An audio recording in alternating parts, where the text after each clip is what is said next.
This Torah class is brought to you by TorahAnytime.com. Sefer Daniel, I believe it's part 5.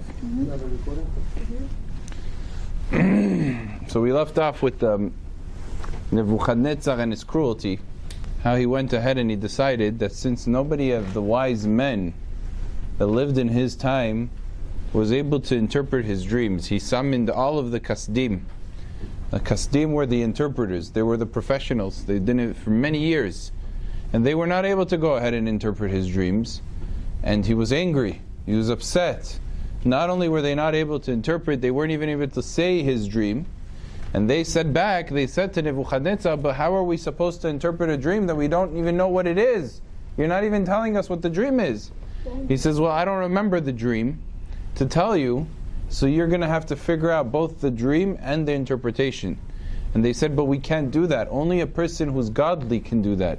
And we have the ability to interpret things that exist. If you ask a mechanic to go ahead and fix a car, he can fix it if you give him a car. But if you tell him, go make a car and fix it, sorry, I can't make a car. You need to go to the factory to make the car. I can fix a car that's not already built, that's not already perfect. So they were saying to Nebuchadnezzar, we can't do this. Nebuchadnezzar was so angry that he decided to kill all the wise men of Bavel. So tragic. Included in the wise men is Daniel, Hananiah, Mishael, Azariah, the 4 great tzaddikim, the 4 righteous men. Now, why did God allow for such cruelty from Nebuchadnezzar? For Am Yisrael, why should they have to suffer with such a cruel man? The commentaries say, everything God does is measure for measure. Midah keneged midah. With HaKadosh Baruch Hu, He gave us beautiful laws. He gave us compassionate laws. Laws that are something that every person sees the beauty in them. And when Am Yisrael refused to follow the compassionate, beautiful laws of a king that cares and loves and wants to do what's good for those people, so HaKadosh Baruch Hu said, if you don't want to follow the good and beautiful laws of the Torah, then I'll put you in the hands of a cruel person with cruel laws and difficult ones to follow. And let's see how you manage. And then you'll have to follow those. And Be'ezrat Hashem, after you see what it is to be in the hands of somebody cruel, you'll be thankful that the laws of God are beautiful and are righteous. So this was measure for measure. You had a good king, you had good laws, now you have a bad king with bad laws. Let's see what happens. Questions after. Daniel heard about the news. He found out that means to say, if nobody interprets the dreams of Nebuchadnezzar, nobody tells him what the dreams were, everyone's going to die, including himself. Now, every person hears such news, they're sad, right? Most of the times, you say to somebody who's going to die because the king ordered that he should die, you say, why are you sad? He says, because I'm going to die and I want to live. It's always I. It's about himself. Daniel, he was sad, but not about himself. This is what makes a tzaddik versus a regular person. A tzaddik is always thinking about, how is this going to affect the honor of God? And when Daniel thought about it, he says, I don't mind dying. I have no problem dying for the sanctification of God's name. But in this case, it won't bring about sanctification. If anything, it will bring about desecration. Hilul Hashem. Why? Because people will say, look at this great man Daniel, he was so righteous, he was such a tzaddik, and he died together with all the evil people. It must be there's nothing special about being a tzaddik. Look, his end and their end was the same. So why is it beneficial to keep Torah, to keep mitzvot, if anyways they all ended up the same way? So he was afraid. He was very afraid of the honor of God. And what will happen if he ends up dying? What are people going to say? Is it really worth it to be a tzaddik? Is it worth it to be a holy person? And that's what really frightened him. He wanted there to be Kiddush Hashem in the world. Aside from that, the Gemara says it's a very negative sign for a tzaddik to die together with Risha'im. It means to say that there's something bad the tzaddik, if he passes away together with Rishaim, together with evil people, in the same fashion, in the same way, in the same time, that means to say there was a comparison. There's something comparable about them. And that's something that sat in Daniel. Just give you an example from modern times, how a tzaddikim always think in the direction of HaKadosh Baruch Hu. There was a great man that passed away very recently, 7 years ago, Chacham Ovadia Yosef. Chacham Ovadia Yosef was the leader of the generation for Sfaradim and in Halacha, in rulings of Torah. And he had, when he was younger, he had a daughter. She was born and he called her Rachel. This daughter was a few months old. She all of a sudden wasn't feeling so well. They took her to the hospital, very fast, rushed, emergency.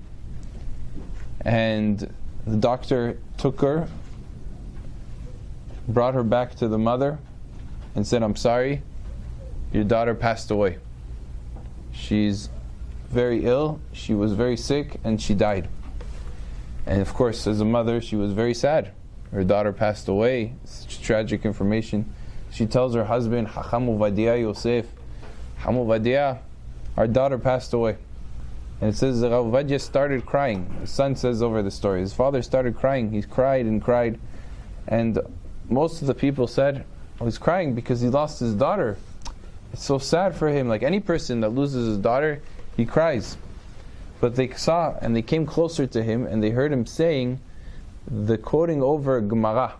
The Gemara says, a person's children pass away because of the sin of nidarim, of vows. When a person takes an oath and he doesn't 100% fulfill it, so people that take such oaths, their children could die in their lifetime. And he was crying, oh, if my child died in my lifetime, it must be I didn't keep this halakha properly. And they saw that what saddened him the most was the fact that he didn't feel that he kept the Torah properly, that he wasn't making God happy enough. Now, he was the leader of the generation. So you see that even though he was such a great tzaddik, his mind was, but maybe I'm not doing as much as I should be doing. Maybe God is upset at me, and that's what makes a tzaddik sad. A tzaddik doesn't become sad because his friend wasn't nice to him, or because of the fact that he didn't get the exact present that he wanted, or the food that he wanted. It doesn't make a tzaddik sad. A tzaddik is sad when he realizes that God is not happy with him, that there's something that he's doing that's not correct. And that's what saddens the tzaddik. So Daniel, being a very righteous man, when he heard that there's a decree of death upon him and his friends, he wasn't sad because he was going to leave the world. He was sad because that means that God maybe is upset at him, and maybe is going to go ahead and bring Hilul Hashem. And that's why he wanted to do every effort to not lead to chas v'shalom, a desecration of God's name. This is always the direction a tzaddik thinks. A tzaddik always thinks in the way of how is my action going to sanctify God's name. I said a few weeks ago a story about David HaMelech, that one time his son Avshalom rebelled against him. Avshalom, what does it mean he rebelled? David HaMelech was king. Avshalom raised an army of a lot of people that sided with him, and he was going to attack and kill his own father. That's how evil he was. He was Rasha. He had a whole army behind him, and he came marching into the capital to find David HaMelech and to kill him, and to become the king of all of the nation. David HaMelech, he decided, instead of fighting his own son and his army and having Jews die, it's better that I run away. That way I don't have to kill, and I don't have to be killed. So David HaMelech escaped from the back door of the palace. He ran away with his main soldiers, his main army, his smaller army. He ran away from the back and escaped Yerushalayim and left Yerushalayim. Avshalom was coming through the front, David HaMelech was going from the back, and Avshalom became the king for that time. David HaMelech was running away. So David HaMelech decided, because people are going to see this, and they're going to see that Avshalom, who's not righteous, is becoming king, and David HaMelech, who's righteous, lost his kingship. What is that going to do? That's going to be Hilul Hashem. It's going to desecrate God's name. People will say, what's the point of being righteous? What's the point of being a tzaddik if you end up losing out? So David HaMelech says, I'm going to make it that there's not going to be Hilul Hashem. He went on top of a mountain and he wanted to bow down to idols. Why would David HaMelech do this? Why would David HaMelech bow down to an idol? Not because he believed in idols, because he wanted people to see him doing an avera, a sin, and if they see him doing a sin, they'll say, oh, that's why he's being punished, because he's not so righteous. He didn't want people to think him as being righteous and being punished at the same time, because then people won't want to be righteous. If they see that he's sinning and being punished, they'll say, okay, good, so I'll be righteous and I won't be punished. So he wanted to bring a sanctification of God's name into the world. Before he was able to bow down to Avodah Zarah, there was a man, is a good friend of his name was Hushai Ha'arki. Hushai Ha'arki said, what are you doing, David HaMelech? You're going to bow down to that idol? And he said, yes, because I have no choice. I don't want there to be Hilul Hashem. I don't want God's name to be desecrated. So it's better that I should bow down to idol and people will say he's being punished for his sins than to have people to think that a tzaddik will die. Hushai said, what are you worried about? Didn't you marry a woman that was from the captivity? A woman from the nations that you converted? It's called the Eshet Yefat Torah. Since you married a woman that the Torah is not for such a marriage, the Torah itself tells us that a person who marries a woman that's not approved by the Torah, now it wasn't that she was not Jewish, she was Jewish, but he converted her and she was a Goya her whole life, and then she only converted because she was forced to convert. So she was a Jew, but it was somebody that a person shouldn't really, it wasn't a good Jew. So David HaMelech married her. And the Torah says if you marry such a person, even though she's Jewish, but because she doesn't really want to be Jewish, therefore the child that's going to come out is not going to be a tzaddik. What are you worried about, David HaMelech? People will say it's because of the woman you married, not because you're a Rasha. Everybody knows you're a tzaddik. Why would you bow down to Avodah Zarah? And when David HaMelech heard this, he will calm down. He said, oh, so there won't be Hilul Hashem? I won't bow down to Avodah. Of course I won't do it. Because he didn't really want to bow down to idols. He only wanted to do it to save the image and the impression of God's name. So we see that that's the tzaddik. A person like Daniel is so great, all he could think about is how am I going to make it that there's Kiddush Hashem in the world. Sometimes in our lives we have to be careful how we act. Sometimes, let's say the teacher goes away and there's a substitute teacher. A teacher comes and replaces either a Rebbe or another teacher, substitute. And then we say, oh, the teacher is not here, I could act however I want. No, of course not. It's Hilul Hashem that people are going to say, oh, look at all these people with kippot and how they act, how they misbehave. So you have to be very careful. Look at Daniel, look at David HaMelech, how they were so careful. What are people going to say if they see me acting inappropriately, if they see me speaking not nicely, if they see me talking in class? What are people going to say? It's Hilul Hashem. Person has to be very careful to always bring about Kiddush Hashem. So Daniel was thinking to himself, how am I going to get out of this problem? How can I make it that Nebuchadnezzar doesn't kill hundreds or thousands of people that were wise men? What is he going to do? What would Daniel do in such a situation? So he thought about it and he decided he's going to go over to Nebuchadnezzar. He comes into the palace. Remember, he was a person who was very high up. He came into the palace and Nebuchadnezzar says, what are you doing here? Nebuchadnezzar was very angry at that time. David HaMelech says, I have what you're looking for. I'm sorry, Daniel. Daniel said, I have what you're looking for. Nebuchadnezzar changed his whole mood. Everybody was telling him there's no way to do it. You can't interpret a dream that no one knows.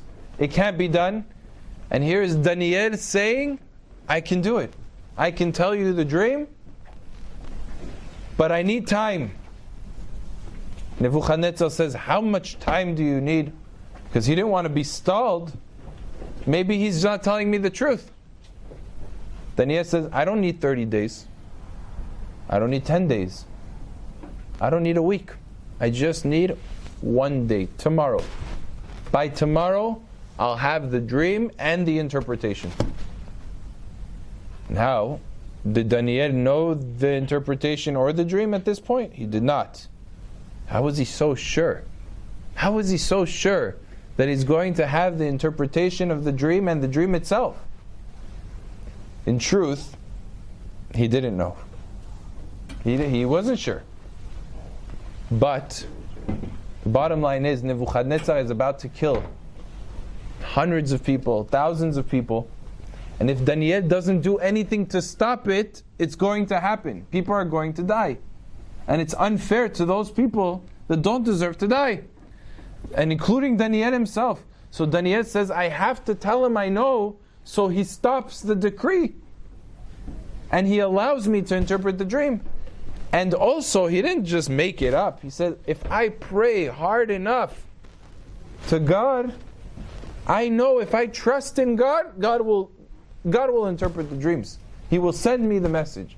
So he understood that by tomorrow, if he prays, God will listen to him. So he told him, even though he didn't really know for sure. Remember, with Yosef HaTzadik, Yosef did a little bit differently. When Paro says, I heard that you're able to interpret the dreams, what did Yosef say? I'm not able to interpret dreams. God interprets the dreams. God does the interpretation of dreams. Why didn't Daniel says, I don't know? The difference is, Paro wasn't trying to get anybody killed. If someone wouldn't have the interpretation, he would have waited. So Yosef, there was no pressure, and he also knew the interpretation. So he was able to say. Daniel, on the other hand, was trying to stop Nebuchadnezzar from killing people. Nebuchadnezzar was ready to kill. He didn't want to hear from anybody. I just want to know if you're able to. So Daniel had no choice. He had to say, I know the dream.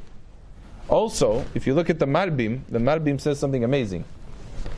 Nebuchadnezzar already decreed that he's not accepting any more interpretation. Unless a person goes ahead, he's not accepting any more people to come and tell him, I know the dream, because he knew. Everybody's going to say, I know the dream. They're going to make up a story. He says, no more. Thing was, Nebuchadnezzar, he made, the deal he made was no one is able to go ahead and from now on interpret the dream. The thing was, Daniel already knew what the dream was. He went and told Nebuchadnezzar, I know your dream, so I'm not going ahead and making an attempt. I just need additional time for the interpretation. But the dream I already know. And you said the prohibition is that no one can come from here on in for telling the dream. But I already know what the dream is. So I only need help in terms of the interpretation. Anyway, it comes out, even according to the Malbim, it comes out that Nebuchadnezzar was willing to give him a day, either for the dream itself or for the interpretation, depending on how you learn. What does Daniel do? One second. What Daniel do? He leaves the palace. Instead of going to his job and taking care of what he needs to take care of, he goes home. Immediately goes home. He understood that to pray in the palace, there's avodah zarah, there's idol worship, there's goyim, there's all these things happening in the palace. I won't be able to pray and have my tefillah, my prayer answered. A person has to realize where he prays is very important. Sometimes people go to shuls and there's talking. They say, well, I'm not the one talking, other people. But you can't concentrate. Or people that are, going ahead and they have their cell phones ringing and there's people having conversations with each other. And how can a person pray under those conditions? So Daniel understood, in order for my prayer to be strong and meaningful and deep, I have to go back to my house. Before he headed back home, he had to take care of one important matter. He sent a message to Hananiah, Mishael, Azariah, his three good friends and relatives. He said to them, there is a decree. There's a good possibility Nebuchadnezzar is going to execute every single one of us. I need you to pray so that the dream is discovered and interpreted. He asked his friends, he said, even though I could pray myself, why do I need them? I'll pray myself.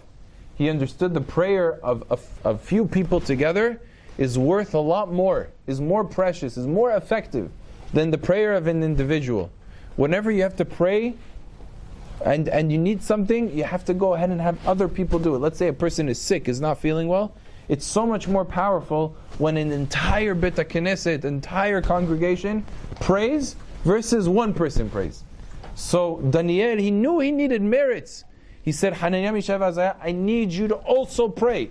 I'm going to pray, you're going to pray, everybody needs to pray so that the dream is revealed to me.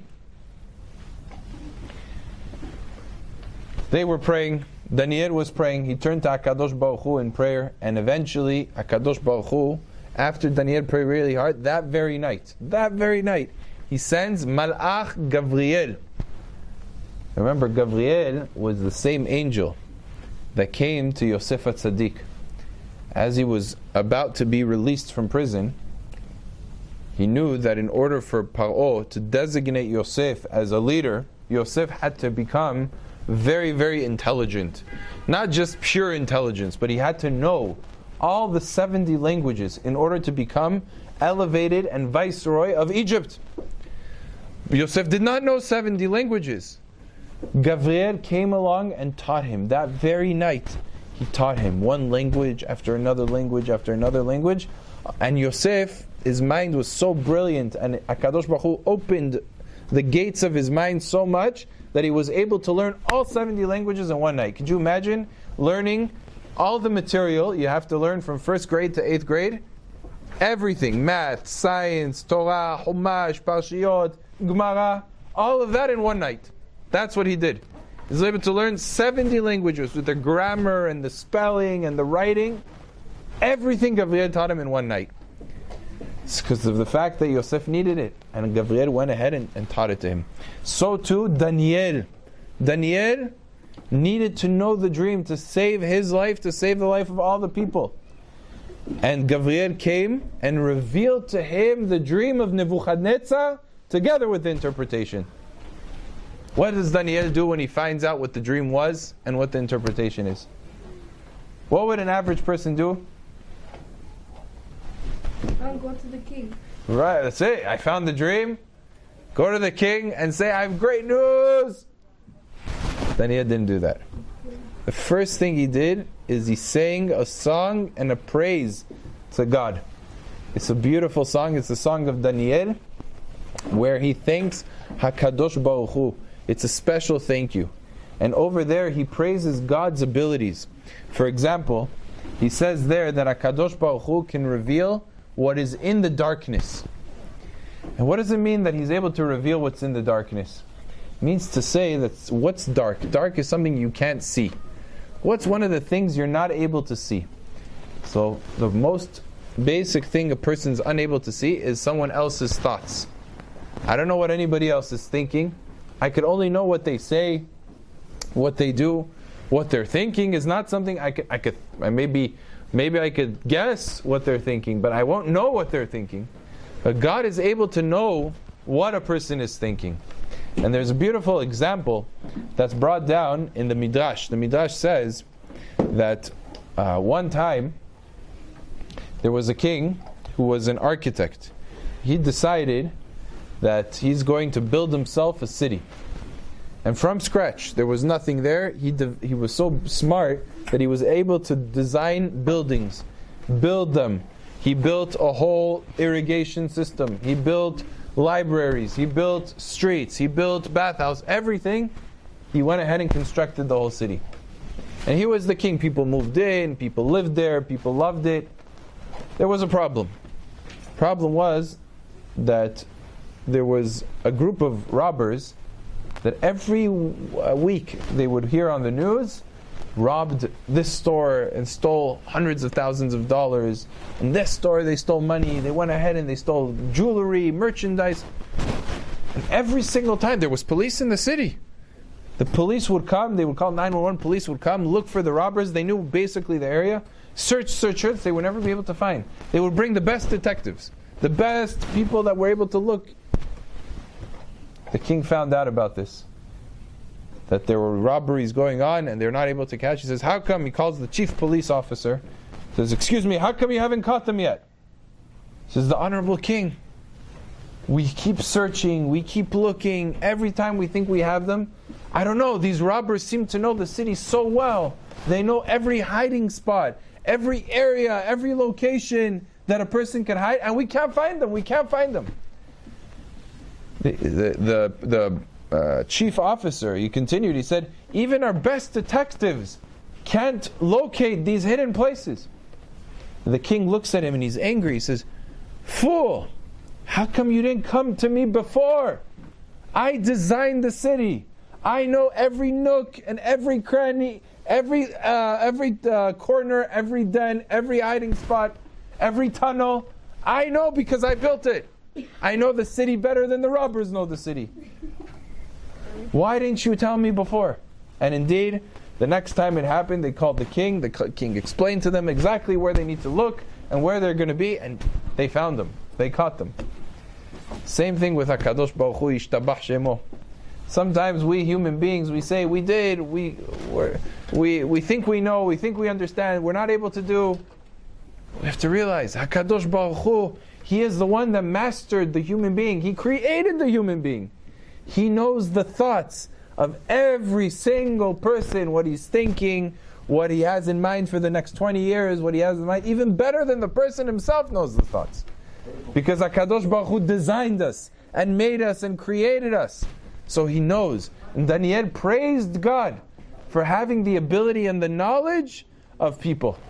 Not only that, he said further, he said, God is our light, is Ol. And what does it mean, Ol? Ol is one of the most amazing things. Light, you can't confine light.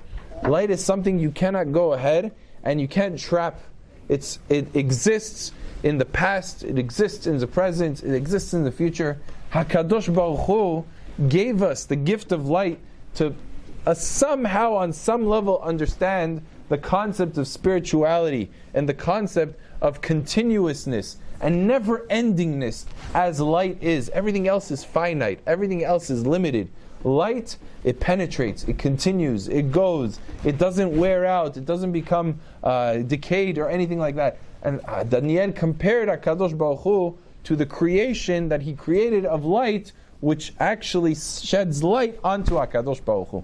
So these are some of the things that Daniel was thankful for. At the very end of the Shirah, he actually goes further and he says, thank you to my God and the God of my forefathers. And the commentaries point out, what Daniel was saying is what every tzaddik does. And this is something that we have to learn as well. Sometimes we get a special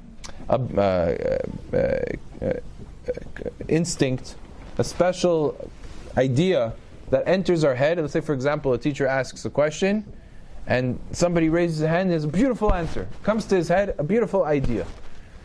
So a lot of times we give ourselves credit. We say, oh, because I'm so smart, because I'm so intelligent, because I learned so many books. Daniel did not say, oh, I got this dream because I'm such a tzaddik, because I prayed to God. He didn't say any of that. He said, it's because of the merit of my forefathers. The reason I merited this is because of the mitzvot, the commands that my forefathers kept. Therefore, I was lucky enough to deserve this. He never gave himself the credit, even though he was the one that prayed, even though he was the wisest man. He always kept the Torah, he kept the mitzvot, he was a great tzaddik. He didn't say it's because of me. He said it's because of my forefathers. And therefore he went and thanked Avraham, Yitzhak, and Yaakov in their merits, in the merits of David HaMelech, who was his ancestor, in the merits of all the Kedoshim, Shlomo HaMelech. That was his lineage. And he was thankful for the fact that HaKadosh Baruch Hu responded to him in the merit of his forefathers. So we see the proper way to think. Now, after all of this, he's about to go into Nebuchadnezzar, but he does something intelligent. You see, even when a person has the answer and the key, you have to be wise. What he did was he brought with him Arioch. If you remember Arioch in last week, we said he was the chief executioner of Nebuchadnezzar. Nebuchadnezzar told Arioch, I want you to execute all of the wise men. So Arioch, he had no choice. Either he does what Nebuchadnezzar tells him, or he will be executed. So he started the process of killing people. Daniel ran to him, First person he went to was to Arioch and told him, I need you to come with me. What did this do? Did two things, two brilliant things. First of all, on the simple level, Daniel realized if he goes first to Nebuchadnezzar, bureaucracy. He has to get it approved by Nebuchadnezzar, a whole conversation, a whole back and forth. Nebuchadnezzar is going to keep him there for hours. In the meantime, Arioch is going to be executing until he gets an order to stop. So instead, he went to Arioch. He says, why don't you come with me? That way, you'll have a reason why you're not executing, because you could say, I'm bringing Daniel to interpret the dream. And then the king will let you off and say, oh, I hear. Even though I told you to execute, but if you're interpreting the dreams, I'll let you go. That was reason number one. Reason number two, Daniel, he had foresight, he had wisdom to see what would be the next step. If I interpret the dreams for Nebuchadnezzar, is he going to be happy with me? What do you say? Of course, right? Of course he's going to be happy. He's going to be so happy, he might even put me as the highest minister. Now that's good news, right? But not really. Because what's that going to make all the other ministers feel? It's going to make him feel jealous, upset, angry. I might have a good relationship with Nebuchadnezzar, but that will be short-lived because all the ministers will start speaking negative about me and telling bad things because they'll be jealous of me. As always is, when someone rises so fast, there's a lot of ayin hara, a lot of jealousy, and then people will say bad things about me that aren't true. They'll make up stories. And then Nebuchadnezzar one day will be upset at me, and he might kill me. And even if he doesn't kill me, all of the ministers will hate me. I won't be able to do anything. Because Nebuchadnezzar might like me, but everybody else hates me. So he said, how am I going to interpret the dream smart, and do the job right, and not get everybody else upset? That's the mindset to think 2 steps ahead. That's what Daniel did. So why is bringing Arioch help? Because if he brings Arioch, he will have eyewitness testimony to what he's about to respond and how he will end up defending all the ministers.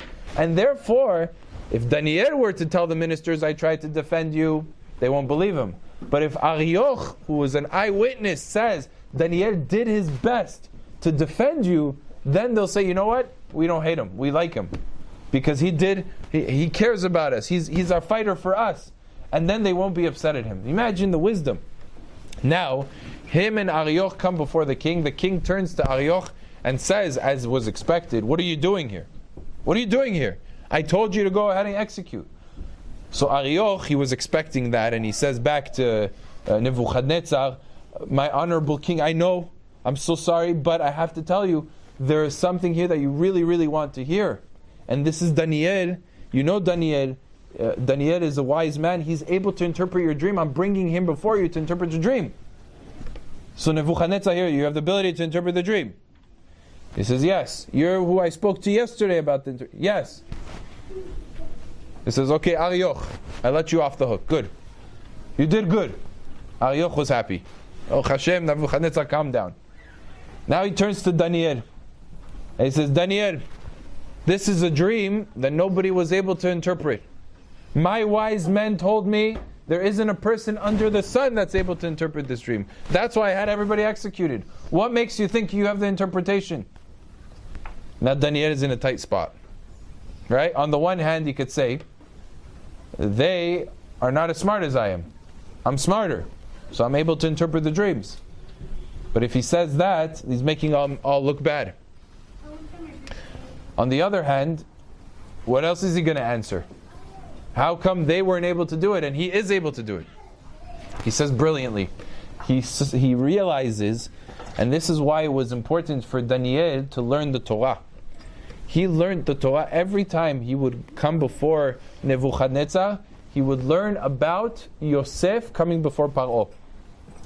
He would read that parasha, and he learned from Yosef how a person is supposed to act before a king.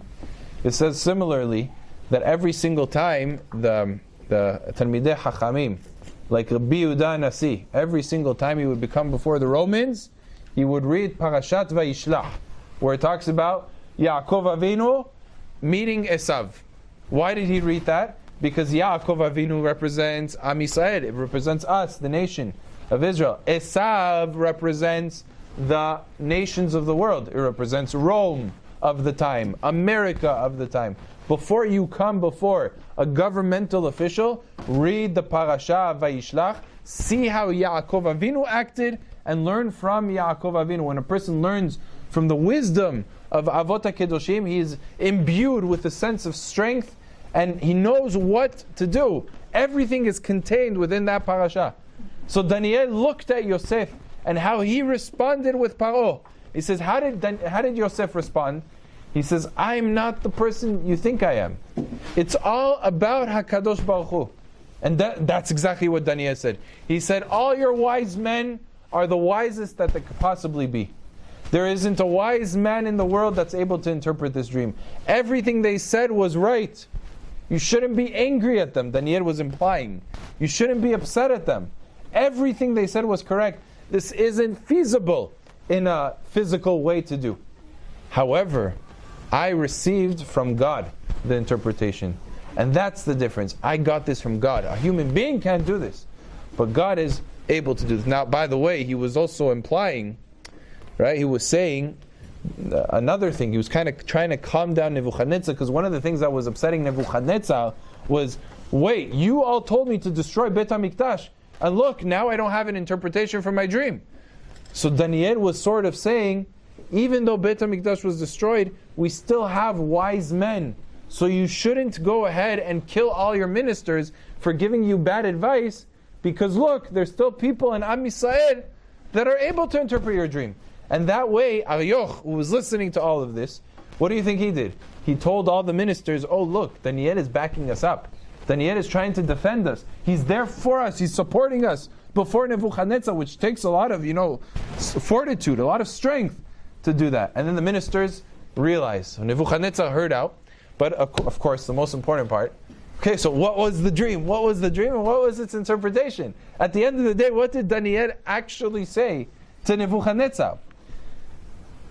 So here we say, the dream. Right, there's two steps. You have to explain the dream first. He tells Nebuchadnezzar, this is what you dreamt. You dreamt yourself standing before an image. This image was very, very strange. The head of the image was made out of gold. There was like this light. It was like an amazing light shining from the image. Gold head. The body of the image, the chest, the shoulders of the image was made out of silver. Now, this wasn't just like cheap silver or cheap gold. This was the best. Like the best gold, the best silver. The copper was made the legs, the upper half of the legs and the hips was made out of copper. And the bottom was made at the legs, meaning to say, was made out of iron. Iron is a very tough, strong metal. And the feet, it's themselves, the feet with the toes, was made of a mixture of iron and pottery, earthenware. It was earthenware and iron together. And that's how the feet were made. So we have the head made out of gold. We have the shoulders and the chest made out of silver. The waist area was made out of copper. The leg area was made out of iron. And then the feet was a combination of iron and earthenware. This was the image. And all of a sudden you see, Nebuchadnezzar sees a big boulder. And from this boulder emerges like a crack from it, a stone from it kind of severs from the big boulder and comes tumbling down. But not because someone went ahead and broke it. It just on its own came tumbling towards the image. Eventually gets to the feet of the image. As it hits the feet and the iron, the strong iron and the earthenware just gets pulverized. It just dissolves into fine sand, fine ashes. And once the feet dissolve, the rest of the body comes crushing down. The iron, the bronze leg, the copper legs, with the waist and the silver and the gold, all comes crushing down, and everything becomes very, very fine, like flour. And the wind comes and blows everything away. And takes everything as if it wasn't there. It's like it disappeared completely. The small stone started enlarging itself. It became bigger and bigger and bigger until it took up the whole space in the entire world. And you woke up from your dream. That was the dream.